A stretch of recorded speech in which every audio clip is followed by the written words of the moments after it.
Cancer deaths are due to the 5 leading behavioral and dietary risks. So ano yon? Obesity, katabaan, pag-inom ng alak, alcohol intake, smoking.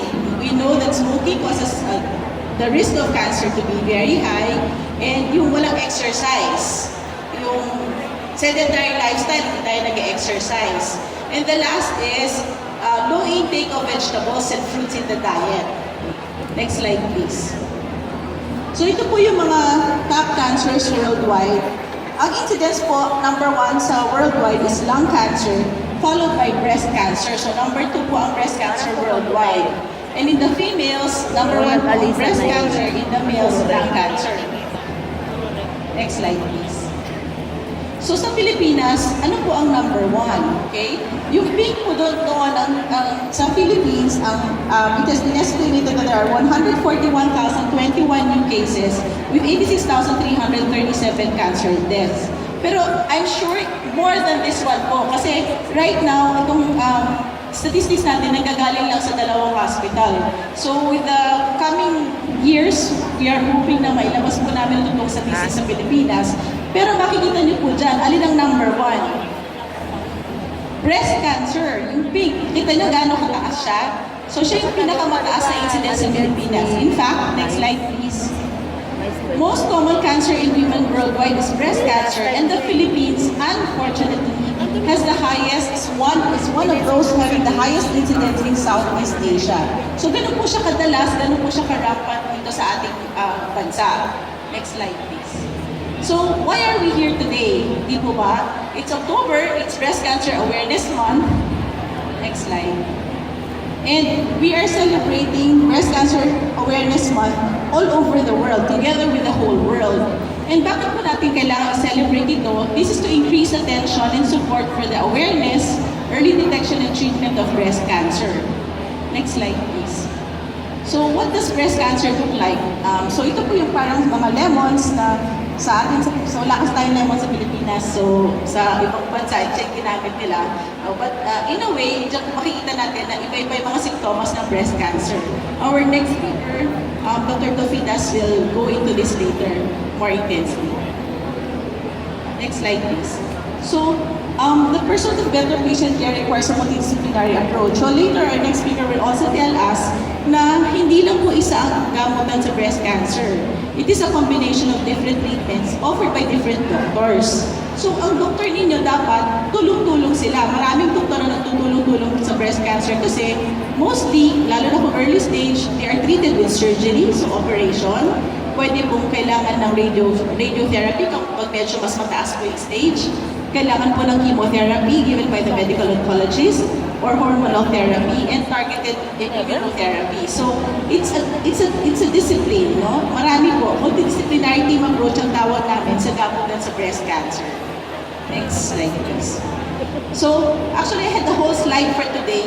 I have only 15 minutes to talk. Pero, hindi ko po magawa hindi isama ito kasi I just came from Munich, Germany, and they give a very good discussion of breast cancer among patients mismo. No? It was a topic in the scientific symposium na ginamit talaga for breast cancer, for cancer in general. But it was really patient advocates ang nag-attend ito. That's why I wanted to share it with you.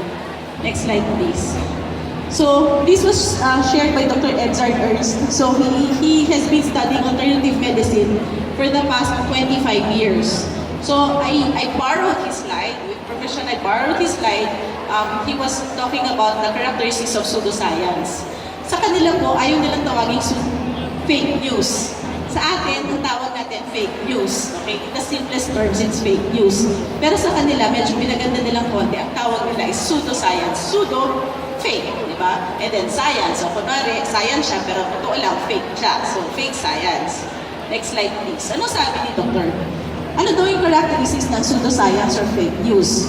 One, the person tells us about a certain bizarre theory.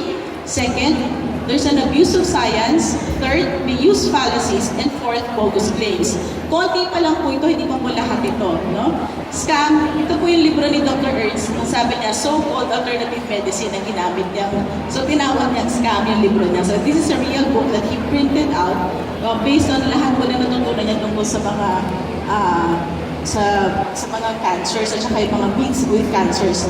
Ang ano ko kasi, for today, parang feeling ko, instead of lecturing you on the usual things that you hear about breast cancer in all the lectures, gusto ko pong i-share sa inyo, pagka may nabasa kayo, paano kung malalamang fake news ito? Diba?